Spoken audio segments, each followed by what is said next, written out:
Hello សួស្តីពុកម៉ែបងប្អូនអរគ្នាសូមស្វាគមន៍កម្មវីដេអូរបស់ខ្ញុំបាទសាជាថ្មី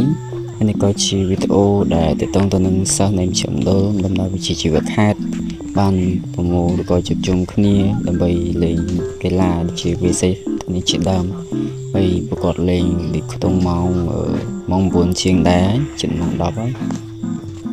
ហើយខ្ញុំមិនដឹងថាការលេងកីឡាស្មើនឹងវាប៉ះពាល់ដល់សុខភាពក៏មិនទេប៉ុន្តែខ្ញុំគិតថាគាត់មិនមែនលេងដើម្បីតែ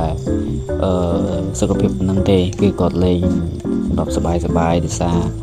ពេលព្រឹកពេលថ្ងៃហ្នឹងគាត់រៀនហត់ហើយធ្វើការក៏ហត់ដែរអញ្ចឹងបានជុំគ្នាក៏ហៅគ្នាមកលេងបានតិចតួចកន្លះម៉ោងក៏1ម៉ោងអីហ្នឹងមុនហ្នឹងក៏ឃើញគាត់លេងច្រើនដែរអ្នកនេះប៉ុន្តែខ្ញុំមកថតចំពេលដែលសល់គ្នាខ្ទង់3-4នាក់ប៉ុន្តែដឹងថាគ្នាតិចក៏នៅតែសប្បាយហើយអ្វីដែលសំខាន់មួយទៀតបងប្អូនគឺមានតែភ្លើងហ្វាមួយហ្នឹង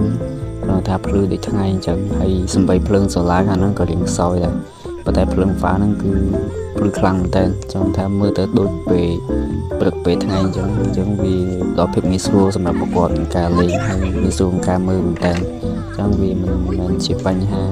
ចឹងថាតែមកក្របនឹងទេហើយសូឡាផ្សេងដែលដាក់ទៅវាអត់សូវភ្លឺមែនទេប៉ុន្តែបានភ្លើងហ្វាហ្នឹងចឹងថាញាក់មកហើយ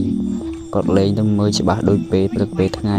វាមិនដល់ជាបញ្ហាដល់គាត់ហើយចំពោះពុកម៉ែបងប្អូនដែលនៅជិតហ្នឹងដែលចង់មកលេងក៏អាចមកលេងបានដូចគ្នាចន្លោះម៉ោង5កន្លះទៅម៉ោង6ហ្នឹងហើយឥឡូវវីដេអូរបស់ខ្ញុំក៏ឈានដល់ទីបញ្ចប់ហើយសូមអរគុណសម្រាប់ការទស្សនាជួបគ្នានៅវីដេអូក្រោយ